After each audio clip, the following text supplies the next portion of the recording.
안녕하세요. 하나님교회 유양순 성도입니다. 하나님교회가 자체 건물이 없을 때에는 장소를 빌려서 예배를 드렸습니다. 그날은 수요 예배를 드리고 있었는데 이학권 성도님이 던진 질문 한마디가 지금도 제 기억 속에는 남아 있습니다. 여러분들은 교회가 무엇이라고 생각하십니까? 했을 때 대부분의 성도님들이 교회는 예배 드리는 장소라고 대답했습니다. 15년이 지난 지금 같은 대답을 하시는 성도님들은 아마 거의 없을 것입니다. 그러나 교회가 무엇인지 정의를 내려보라고 하면 좀 막연하실 수도 있습니다. 그래서 이 시간에는 이 땅의 진정한 교회가 무엇인지 말씀을 통해서 살펴보도록 하겠습니다. 교회는 그리스도의 몸입니다. 그래서 만물 안에서 만물을 충만케 하시느니 하나님의 충만이죠. 그러므로 교회를 통해서 이 세상에 하나님의 인격이 나타나는 것이고, 교회는 하나님의 충만이 있기 때문에 부족한 우리 죄인이 이 교회에서 얼마든지 그 하나님과의 인격, 사랑과 교제하고 관계함으로 더욱더 새로워지고 자랄 수 있는 것이지요. 그래서 성경은 너희는 그리스도의 몸이요 지체의 각 부분이다, 이렇게 말하고 있는 것입니다. 그런데 지금 우리가 교회라고 부르는 것은 기독교 단체이죠. 조직, 제도, 법으로 되어 있고 그것 때문에 파워게임이 말로 할 수 없습니다. 그래서 예수님은 성전, 제사장, 희생제사를 모두 폐해버리셨습니다. 그리고 이것들을 인격화시켜서 성전은 내 몸이다. 그리고 제사장은 너희 모든 믿는 성도들이다. 그리고 희생제사는 너희가 몸으로 사는 삶을 하나님께 드리는 것이다, 이랬죠. 그래서 지금 우리가 드리고 있는 예배의식, 설교, 성직자, 성만찬, 제도화된 11조, 이것은 전부 5, 6세기에 콘스탄틴 기독교가 만든 것입니다. 콘스탄틴은 4개로 갈라져 있는 로마를 통일하고 나서 그 한 로마를 지키기 위해서 한 황제, 한 법률, 한 종교가 필요했습니다. 그래서 이 기독교를 사용한 것이지요. 그는 기독교인이 아닙니다. 죽을 때까지 태양신을 섬겼고 임종 때 영세를 받았지만 그건 제수초였죠. 그리고 사도공동체 때 종교의 껍질이 깨어지고 생명이 부화됩니다. 스데반의 일로 일어난 환난으로 말미암아 흩어진 자들이 베니게와 구브로와 안디오까지 이르러 유대인에게만 말씀을 전했어요. 그러니까 아직도 종교적 틀을 벗어나지 못하고 있지요. 그런데 그 중에 구브로와 구레네 몇 사람이 안디옥에 이르러 헬라인에게도 주 예수를 전파했습니다. 드디어 종교를 넘어서 이방인에게 복음을 전파한 것입니다. 그때 주의 손이 그들과 함께 하심에 수많은 사람들이 믿고 주께 돌아왔다, 이렇게 되어 있습니다. 이 교회가 바로 안디옥 교회입니다. 안디옥 교회에서 처음으로 그리스도인이라는 이름을 받았고 이 교회의 핵심이 하나됨입니다. 그 시작을 보면 바나바, 시므온, 루기오, 마나엔, 사울 등이 이 교회의 인도자들이었습니다. 그런데 이 사람들은 유대인, 흑인, 구레네, 헤롯, 바리새인 전부가 그 시대에 절대로 하나 될 수 없는 사람들이 모여서 온전한 하나를 이룬 것이지요. 그래서 사도 바울은 인류 역사의 가장 위대한 선언을 합니다. 그것이 바로 갈라디아서 3장 28절입니다. 다 함께 봉독하겠습니다. 너희는 유대인이나 헬라인이나 종이나 자유인이나 남자나 여자나 다 그리스도 예수 안에서 하나다. 이것의 주 동력은 고넬료가 구원받은 것을 베드로가 예루살렘 교회에 보고한 것입니다. 그래서 베드로가 비난을 많이 받았습니다. 왜냐하면 무할례자들과 같이 먹었다고. 그러니까 고넬료가 하나님께 받기를 너와 내 온 집이 구원받을 말씀을 베드로를 초청하면 너에게 일러줄 것이다 하셨어요. 그래서 베드로가 내가 말을 시작할 때 성령이 그들에게 임하시기를 처음 우리에게 하신 것과 같이 하는지라. 그런즉 하나님이 우리가 주 예수 그리스도를 믿을 때 주신 것과 같은 선물을 그들에게도 주셨으니 내가 누구에게 하나님을 능히 맡겠느냐. 그들이 이 말을 듣고 잠잠하여 하나님께 영광을 돌려 이르되 그러면 하나님께서 이방인에게도 생명 얻는 회개를 주셨도다. 이렇게 종교의 단단한 껍질이 깨어지고 드디어 생수의 강이 터져나오는 그런 시간을 맞이합니다. 이때로부터 종교와는 완전히 결별을 합니다. 바울을 쓰시고 베드로와 바나바는 훨씬 나은 사람이지만 그럼에도 불구하고 이들은 이제 사라져 버립니다. 그래서 사도행전 15장을 보면 예루살렘 공회의 증언이 나옵니다. 베드로가 그러나 우리는 그들이 우리와 동일하게 주 예수의 은혜로 구원받는 줄을 믿노라. 그 후에 바나바와 바울은 서로 심히 다투어 피차에 갈라서니 바나바는 마가를 데리고 배 타고 구브로로 가고 바울은 실라를 택한 후에 형제들에게 주의 은혜에 부탁함을 받고 떠났다. 이렇게 되어 있습니다. 그리고 나중에 안디옥에서 야고보에게서 온 어떤 이들이 이르기 전에 게바가 이방인과 함께 먹다가 그들이 오매 그게 할례자들을 두려워 떠나 물러가매 남은 유대인들도 그와 같이 외식함으로 바나바도 그들의 외식에 유혹되었다. 여기에서 보면 베드로와 바나바 이 훌륭한 분들이 아직도 종교의 껍질을 완전히 벗어나지 못하고 있는 모습을 볼 수 있습니다. 이때로부터 베드로와 바나바는 사라지고 하나님이 이제는 신약을 중심으로 하나님이 이제는 바울을 사용하는 모습이 중심적으로 나타납니다. 그래서 할례가 끝나버려요. 유대 종교의 중심이자 생명이지요. 이들은 전쟁 때에도 할례를 받아가지고 앉아서 순교하는 사람들입니다. 그런데 내가 율법을 행하면 할례가 유익하나 만일 율법을 범하면 내 할례는 무할례가 아니냐.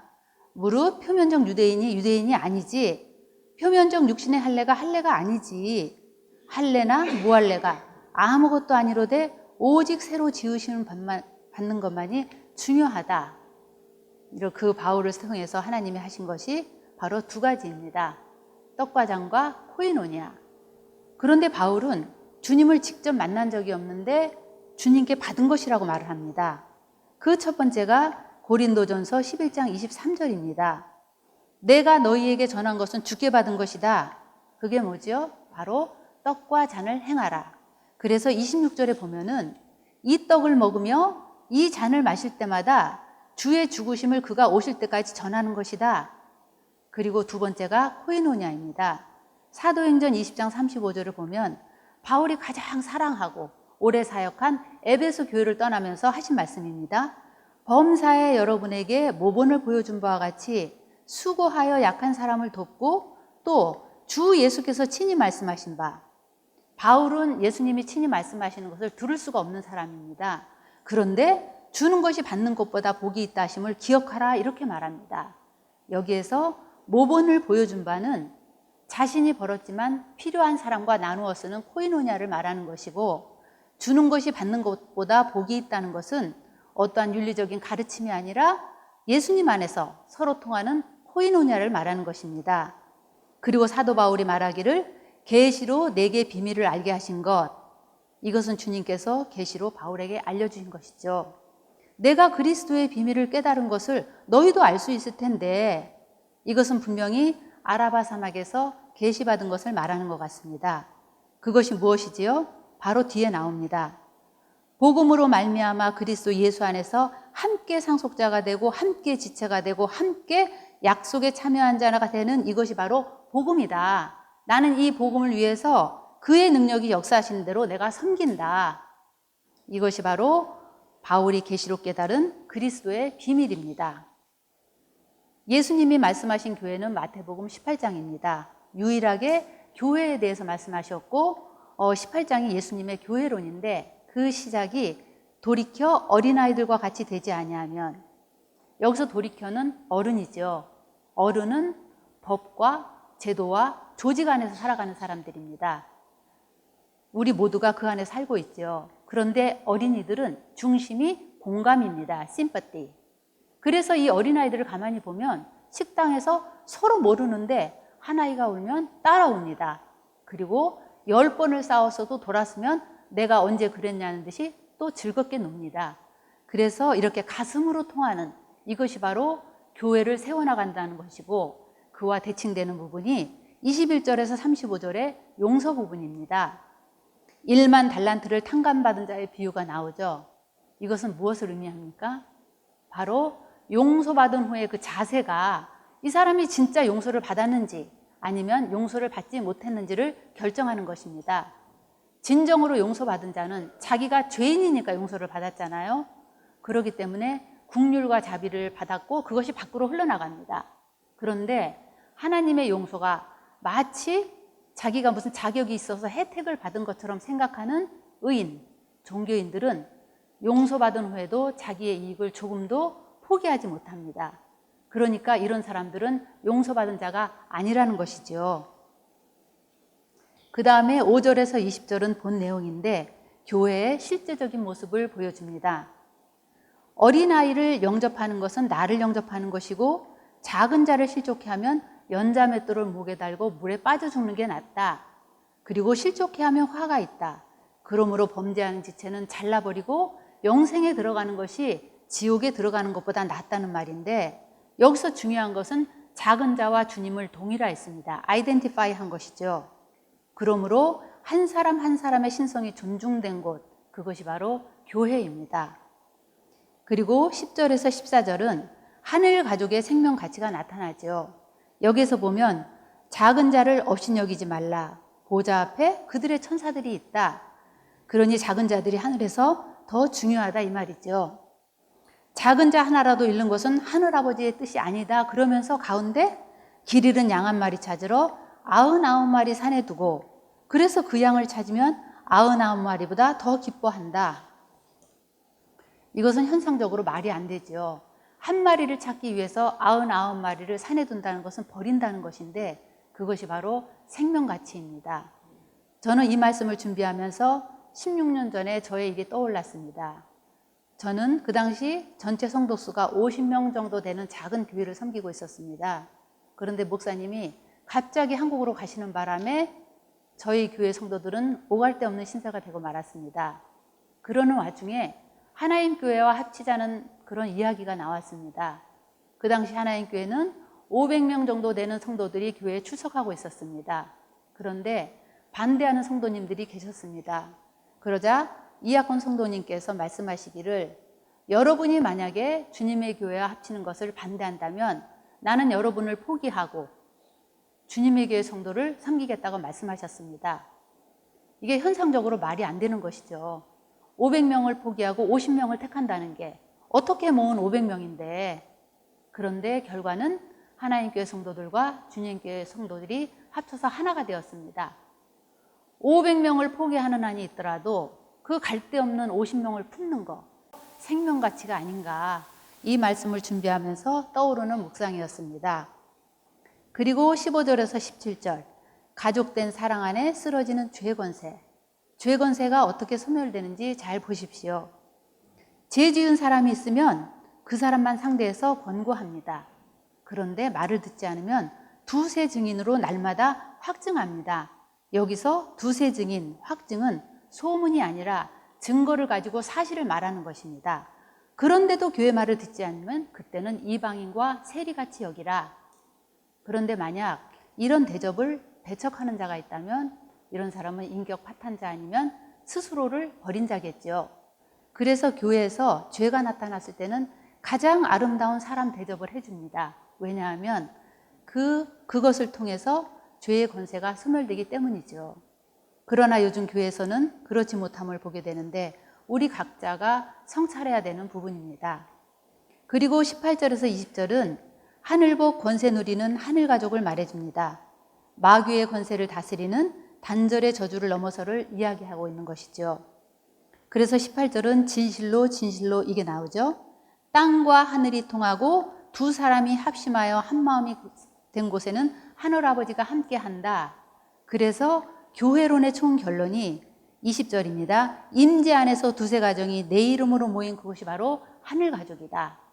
우리 하나님교회에서는 이것을 1820 데일리 브레드라고 부릅니다. 마태복음 18장 20절 데일리 브레드. 파워게임이 무력화되면 그때는 일용할 양식으로 삽니다. 쌓아놓고 재워두고 힘자랑하는 것이 더 이상 삶의 목적이 되지 않죠. 그래서 교회는 한마디로 가슴 통하는 사람들입니다. 완전해야 되고 많이 통하는 것이 아니라 부족하지만 그래도 서로의 가슴이 통하는, 그래서 부부 사이에 가슴이 온전히 통해서 사랑을 느끼고 기쁨이 있는 것이 아니라 아내가 남편, 남편이 아내의 그 작은 마음 하나하나를 알아주고 느끼고 공감할 때 그때 행복해지는 것이지요. 그리고 교회라는 명칭은 오직 마태복음에만 쓰여져 있습니다. 다른 복음서에서는 나오지 않습니다. 왜냐하면 이것은 유대인, 즉 종교인들에게 쓰여졌기 때문입니다. 그래서 유대인들은 에다 스네각이라는 말을 가지고 있었어요. 그런데 이것을 없애버리고 카할, 에클레시아라는 말을 사용합니다. 여기서 카할은 반상회로 모였든지 소풍 가서 모였든지 아무튼 사람의 모임을 카할이라고 합니다. 그래서 너희가 사람의 모임으로 그냥 모인 것이지 종교 조직이 아니다. 그런 의미이죠. 그래서 골로새서 2장 16절에는 그러므로 먹고 마시는 것과 절기나 초하루나 안식일을 이유로 누구든지 너희를 비판하지 못하게 하라. 이렇게 말하고 있습니다. 종교의 문제는 출발해 있습니다. 하나님을 알고 싶어서 의에 목말라서 하나님을 믿은 게 아니라 복 받으려고 시작을 했잖아요. 그것이 잘못됐다는 것은 아닙니다. 그러나 그러기 때문에 이 종교가 깨어져야 되는데 깨어지지 않으면 내가 복 받아야 된다는 그 에고만 날로 강화시키는 것입니다. 그래서 종교의 역기능이 조직에 순응시키고 평생 교인을 미성숙하게 만듭니다. 평생 교회를 다녀도 말씀을 잘 모르고 성화, 성령의 열매가 없습니다. 그러므로 종교는 신앙의 사촌이 아니라 원수입니다. 우리 모두 깨어지고 부화되어야 하는 것입니다. 감사합니다.